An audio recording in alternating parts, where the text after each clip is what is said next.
name is Anita Makaria, and I'm the founder and CEO of Shubkamnae Events and Experiences. We are into the business of creating mesmerizing experiences and celebrating your happiness.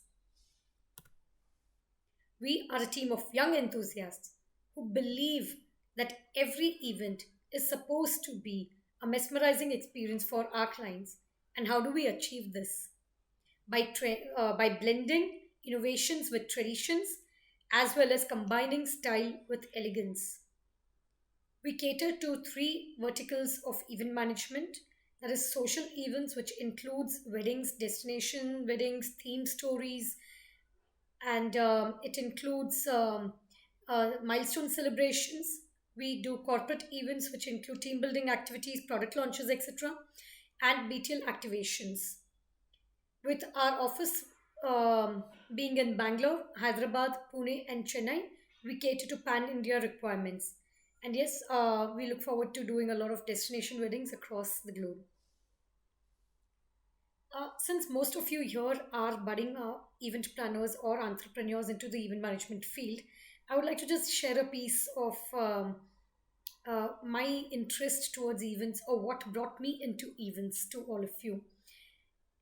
Events is something which needs a lot of passion. You need to be very passionate about what you do. That holds good for any field or that you're taking forward, which you're going to choose or which you're looking forward to be a part of. But of course, when it comes to event management, it is very much different because somebody's special days are dependent on you. It involves a lot of odd working hours. It involves a lot of stress. It involves a lot of planning, being on the toes always, coming up with ideas, being creative, always having a backup plan ready in case something doesn't work. Are you able to make arrangements? Because remember that whether it is a social event or a corporate event or a marketing activity, no matter what you do, it is somebody else's goal and objective that you are going to cater to. So you actually are going to live many dreams at once. So, having said that, it gives me a kick, this kind of a stress, this kind of a pressure, this kind of being a part of everybody's happiness. That is what gives me a kick, and that is why I'm here into the event industry. So, having said that, you all are very lucky that you all have platforms where you can learn through books and through various other channels and sources, as well as get some from our experiences as well. Today, we are going to talk about strategic planning, the steps involved in it, and how what is the way forward here. We all know that plans are nothing. It is planning that is everything. And if you fail to plan, then you are planning to fail. Okay, so just ponder over it and you will understand what I mean in the remaining part of the session. This is an extended extension of our previous session. In our previous session, we had learned about what is event planning, what is the process in event planning, what are the departmental coordinations, and what can be done, what are the various departments that need coordination in the planning processes. Today, we dive deep into something called strategic planning or building of strategies or your planning process, and what are the steps involved in a strategic planning, what are the challenges that we may face, what are we concluding with at the end of the session. Okay, there are lots of terms which will come of value to you. I strongly recommend that you carry your pen and paper, make notes as I speak. It could be of great help and great value to you at the end of the session. uh, I hope you're always ready. If not, I'll just say 10 seconds. Quickly grab your pen and papers. Be prepared. Yes.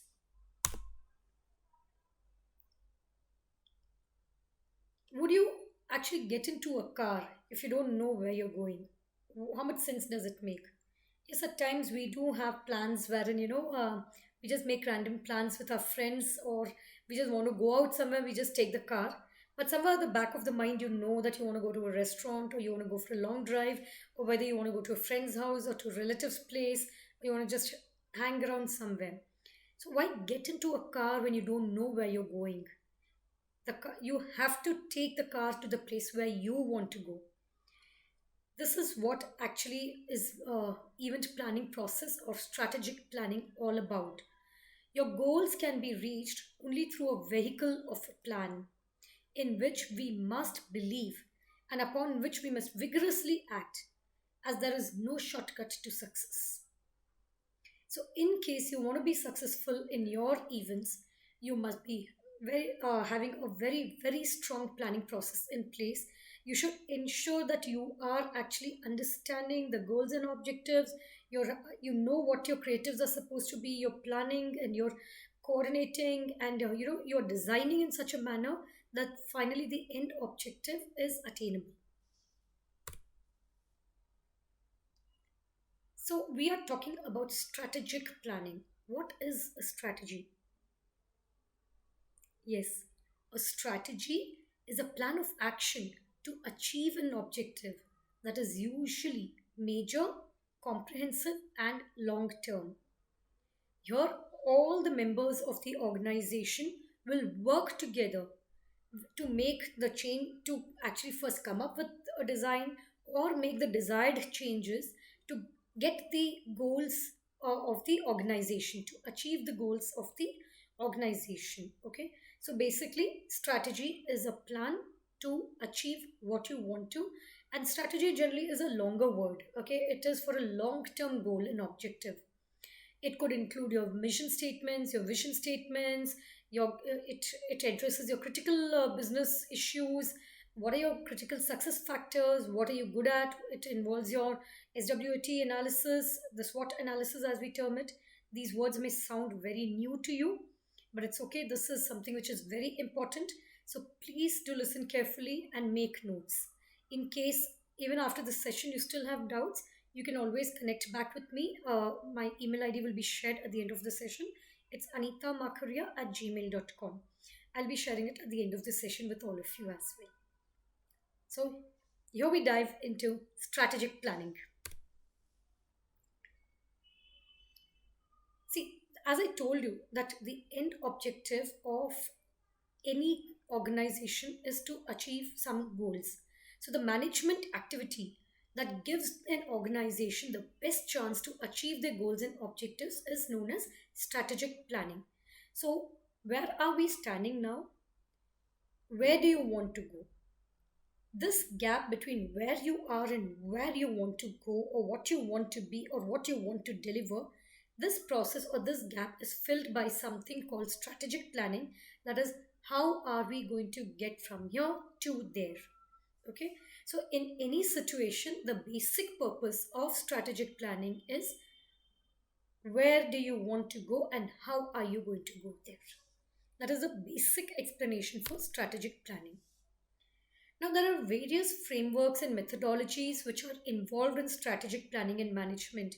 I repeat that this is a very important part of your course material, because this is not important only for you, as in whether be it a corporate, be it a social event, be it a marketing event, be it any form of an event. Planning is your basis for any kind of an execution. So please do focus well and please do try to understand and relate well to what is being taught in today's session.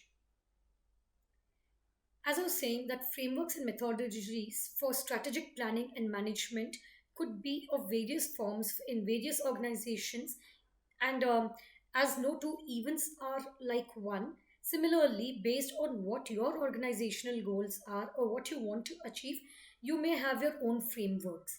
But the basics of this is a 4 point, wherein first you analyze or assess, or you come up with an understanding of the current and internal and the external environments, and you develop on it. Okay, so what do you mean by internal environments and what are your external environments? Internal apartments are your strengths, your capabilities. It is about your departments. Okay, when you talk about external environment, what could be your external environments? Yes, external environments could include your client's aspirational goals. It could, if I have to put it in other words, it could involve your vendors. Okay. Second point is strategy formulation, where high level strategy is developed and a basic organizational level strategic plan is documented. Okay, so this is where first you're analyzing and assessing the situations, and then you're coming with a basic plan. Okay, in the basic plan, you're actually, what could be your basic organizational plan? What, that's your first level of strategies. Once your strategies are in place, you are actually brainstorming on them, and then you come up with something called a strategy execution. Okay, where this plan is now translated at an operational levels, okay, with action items. So first was analysis and assessments of the situations or your goals and objectives. Second is strategy formulations and designings. Third is your execution, strategy execution. Final point comes your evaluation. That is your sustainment, your management phase, where ongoing refinement and evaluation of performances, communications, data reporting, the culture, other strategic management issues may occur here. So, first you are actually assessing or analyzing the external and internal environments. You are formulating a strategy at a basic levels. You are finally executing the strategy which was first made. You are evaluating and understanding what went wrong, what went right, what works best, where can you improve, what's the feedback, what are the management issues that came up, and then you are remodeling yourself again if need be. Got it? What are the steps involved in strategic planning? See, a vision without a strategy remains an illusion. Okay, now you know you are dreaming big. But if you don't know how to reach there and you don't plan and work accordingly, then that just remains a dream, right? It's not converting into a reality. So the basic strategy planning is, if I can put it, it is a cycle. You know, you are creating a SWOT analysis. We will be coming to what is SWOT analysis. That's your strength, weaknesses, your objectives, or your threats. Okay, then you are formulating a strategy. You're proposing missions, proposing your goals, examining your internal issues, external issues, and then again re-strategizing. So it is one ongoing circle. You must have heard me use the word vision quite a few times today. So what exactly is a vision? Vision is a narration of a company's final objective or aspirations. So that acts as a directing principle for an organization. It is the part, it is that part, it is a starting point actually, because that is from where that, you know, a direction is placed to the entire organization and to the departments, from where they can actually pick up the next set of activities. If you don't have a vision, you cannot plan your mission, or you cannot plan the next set of activities. Hence, being very clear, being very concise, being very crisp, knowing what you want, your vision has to be correct. What is a mission? People get confused between a vision and a mission, so I will be explaining the differences between a vision and a mission in just a couple of minutes. But we need to understand what is a mission first. The mission, in simple terms, means a statement or a short narration of what the organization is doing in the present state towards the achievement of the vision. So mission actually, it sets the framework for the set of activities to be performed by individuals or by units or by departments across the entire entity. Mission guides on how you can achieve your vision. Now, if you want to clearly understand what is a mission and a vision and what are the differences between these two, I would like to take you through, because you may just wonder, right? Okay, I want to grow as a big event planning company. That is my mission. That is my vision. Is that your mission also? Mission is what you're doing for it. So the difference between a vision and mission is one. Vision focuses on the future or on tomorrow, and the mission focuses on present, that is your today or now. Vision helps in understanding the ultimate goal and objective of an organization, whereas a mission helps you to recognize what an organization needs to do to achieve that particular goal. Vision promotes motivation and inspiration, whereas a mission encourages to keep a focus on the current state of affairs that are to be performed. Vision signifies the company's final destination. Mission is actually the journey. It denotes on how a company will reach out to that particular destination. Vision will not change so frequently as it is the company's final objective. The mission may change, taking into account the changing circumstances, or when you need to upgrade when something's not working as as you wanted it to. So maybe you'll just make the small interdepartmental changes or some changes in your strategies. So a mission still has scope of changing and adaptabilities. Okay, and vision has a long timeline because that is your final destination. Mission have shorter timelines and look forward to going step by step. Now, since you know what a vision and what a mission is, it's time for doing a short activity. You would want to start your own event management company. What would be your vision and mission statement? Okay. And the second point of homework for you is you are to help your client, say Toyota Cars, to build their vision and mission statement. What would be your suggestions to them? Interesting, right? So, if you have any doubt in coming up with these, you can always reach out to me. I hope you've made a note of these two activities to be done. Let's move on to the next topic now. Now we've understood what is our vision statement, what is our mission statement, what are the core values of our company, what is the purpose of being there, right? Now next comes why are we doing this and what do we want to do? Okay, that is again aiming at your goals and objectives. Now what do you think? Is goal and objective the same, or is there any difference?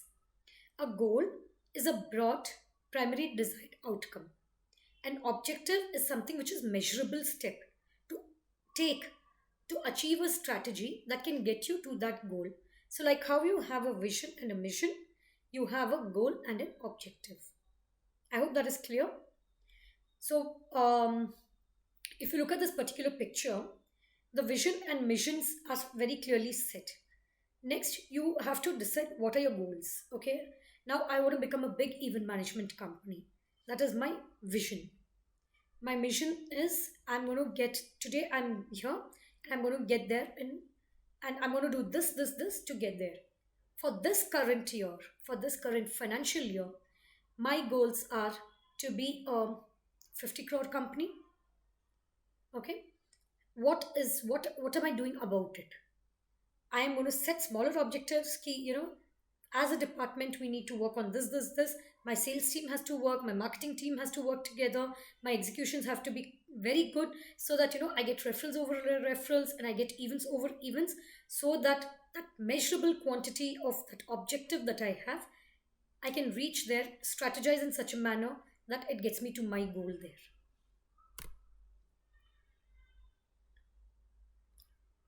To achieve any vision or a mission or a goal or an objective, you need to be smart.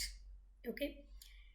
Smart is both. I mean it literally that you need to be a smart person when you are on the work field. At the same time, smart is an is also an acronym for being specific. S is being specific. M is measurable. A is attainable.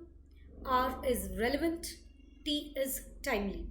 Okay, so what is very important is that you should be able to define your vision statements or your goals and objectives very, very clearly with no unclear language or ambiguity. Who is going to be involved? What is to be done? What do you want to accomplish? Where it has to be done? Why am I doing this? What are the constraints that might come across? So you have to specifically define all these questions. Okay, you need to have an answer for these, and that is when you can actually move forward. When you talk about measurable, see, if you don't know what you're doing, if there's no way that you can actually measure whether you're being successful or not, whether you're being able to deliver or not, there should be some way of measuring this, right? So it should be able to help you track your progress that you're meeting so far. What are the outcomes that are happening? How much? How many? How will I know whether my goal is being accomplished? How far am I from the goal? What am I planning? Now, there is a there for SMART. A stands for attainable, achievable goals and objectives. Is this goal reasonably good enough? Is it possible for me to accomplish this? If yes, how am I going to accomplish this? Make sure that the goal is not out of reach. It shouldn't be too high a goal, over ambitious goals, or something which is completely low. I mean, you can actually do it, but just to satisfy your ego that I achieved a goal. Your goals should be as per your standards and what you are able to deliver. Yes, you should always aim a little higher, but don't make it unreasonably high where it is demotivating that you're not able to achieve it, because at the end of the day there are restrictions, right? All of us have limited resources, limited capabilities. So make sure that you are identifying goals which are best in the interest of your organizational values as well. Next is being relevant. Is the goal worthwhile and will it meet your needs? Is it that each goal is consistent with the other goals that you have? Is it properly established? Is your goal properly established, and does it fit into your immediate plans, or does it fit into your long term plans as well? So hence it just whenever you're planning, whenever you're starting with this kind of a strategy, or when you're planning your goals and objectives, you should always be realistic. Okay, your last but the not the least is being on time. You should have your timely deliverables. Are your objectives within the time limits? Are you all working on it? Okay, and you should have those timelines very very well defined. If it is an urgency, if it is a matter of urgency, are you able to achieve it fast? Do you need prompt actions? What are you doing for the prompt actions? So based on this, be smart in designing of your goals and objectives and in its execution as well. Hope you have no doubts here. Remember in the previous slide, I had spoken about your SWOT analysis, that is your SWOT. So, what do you mean by this? So, this is one such type of an analysis where a company, whether offline or online, conducts strategic planning, and it is very important not only to analyze your own business but also your competitors' business activities also, and what are the current happenings in the industry. A few of the objectives that we've listed down for you to have a better understanding on why this kind of an analysis is important is because it actually promotes strategic thinking. It helps in designing or in decision making. It helps you acknowledge the opportunities and threats that you have towards your business. It gives you a better understanding of the positives and the negatives of the business. It helps you organize the factors that work best or the worst for your business. It helps in performing the pre crisis planning and preventive crisis management as well. So, when we are talking about SWOT analysis, we talk about strengths, we talk about weaknesses, we talk about opportunities in your objectives, we talk about the threats. What about your strengths? Okay, what are your what are the advantages that you have? Why should a client come to you? What is your USP, that is your unique selling point? What is it that you do better than anybody else? What is your unique or the lowest cost of resources that others don't have? What are your strengths according to your clients? Okay, that is what your strengths is all about. So you need to first actually understand, when you why are you better than the others? Why are you the best or the go-to person or the go-to agency or to go-to company for this particular event? Once, on one hand, when we have strengths, there are possibilities that we have our own set of weaknesses as well. And it is very necessary that you identify your weaknesses, because you cannot, you should not promote or promise anything which is not in your capacity. So what is it that you can still improve? What are your weak points? What are the point areas of improvement? I generally would not like to use negative words too much, so I'd rather say that what is your scope of improvement? Okay, you need to identify that and work on that. What is it that you should be avoiding? Say I'm not say if I'm not a technical person, okay, I don't have a very sound technical background, okay. I'm not good at layout designing. I am good at creating plants, or I'm good at creating something with flowers, and maybe I'm good at drapes, I'm good at colors, but I'm not good with the light and sound. So do you think I should be sitting with the light and sound box, or should I be focusing on what is my strength? Yes, so it is very necessary that I identify what my weak areas are, work on that. You should always improvise and strengthen your strengths. At the same time, you should take care of your weaknesses and try to work on that. Okay. What is it that what is it that you like to avoid? What you're not good at? Identify that part of it. Now, when I talk about opportunities, what do we mean by opportunities? Okay, what are some kind of events or holidays that you would love to take advantage of? There might be something which I've always wanted to try. We've learned that there are different types of events, right? There's a huge scope of events. Once you enter this field, this is an ocean in itself. So there are so many things that you can do.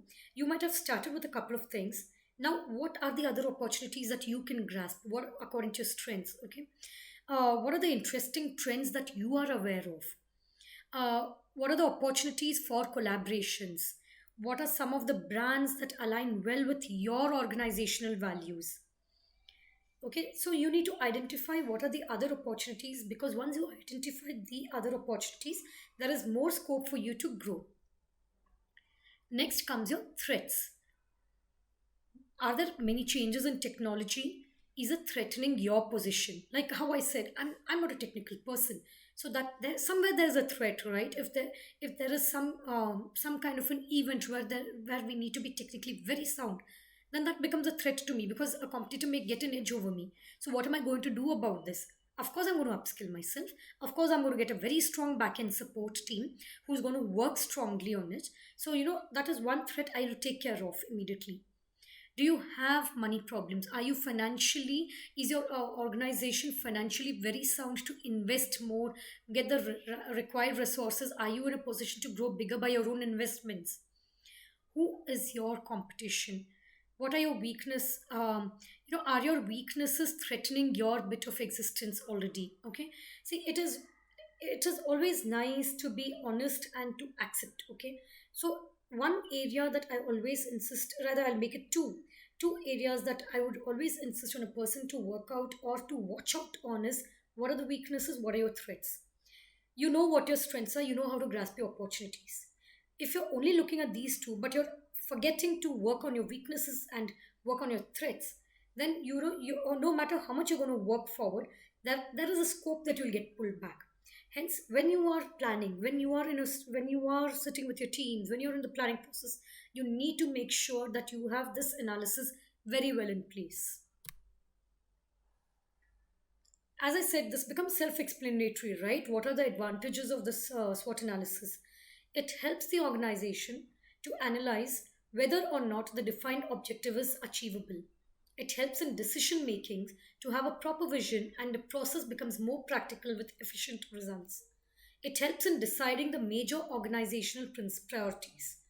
It helps in building a better strategy in accordance with the status of your organization or the business or the industry per se as well. However, the limitations that may come across would be that it could lead to misinterpretation of your external and internal factors, okay, or your business surroundings.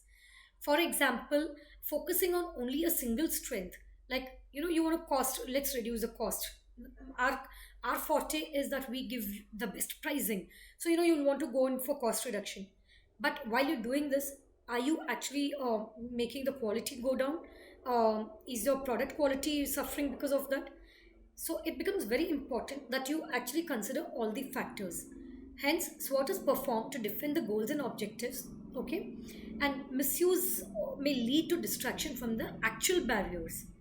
Hence, you need to be very careful and keep the organization's objectives above the welfare of the communities, okay? If you keep, you need to keep the welfare of the community and the organizational objectives at par. So as I was telling about the limitations, so what happens, what happens sometimes is, your strengths, your weaknesses, your opportunities, your threats may confuse you at times. Just a few examples, if I have to give you, is, you may have a strong brand name. That could be a strength, but it could work negative for you as well. What are you doing about it? Are you able to maintain it? How good is your material management system? Okay. Uh, what are your human competency skills? If I talk about weaknesses, do you have your, are you a high cost structure? Are you, or do you have obsolete or narrow product lines? Are you working on this? If I talk about the opportunities, um, are you exploiting the unfulfilled customers needs, or are you expanding your core business or businesses? Are you applying the right R&D and D and skills? Are you making use of everything? When you talk about the threat possibilities, it could be, are you worried about the increase in labor costs or your domestic competitions? What are you doing about your trade barriers? What are the trade barriers becoming a threat to you? What are the new regulations? Are you able to be compliant with your new regulations?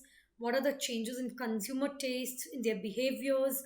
What are the new forms or the new norms of your industries? Are you able to take care of all these? Hence, what happens is, many times your SWOT analysis becomes very circumstantial. So, you need to sit back and rework on this.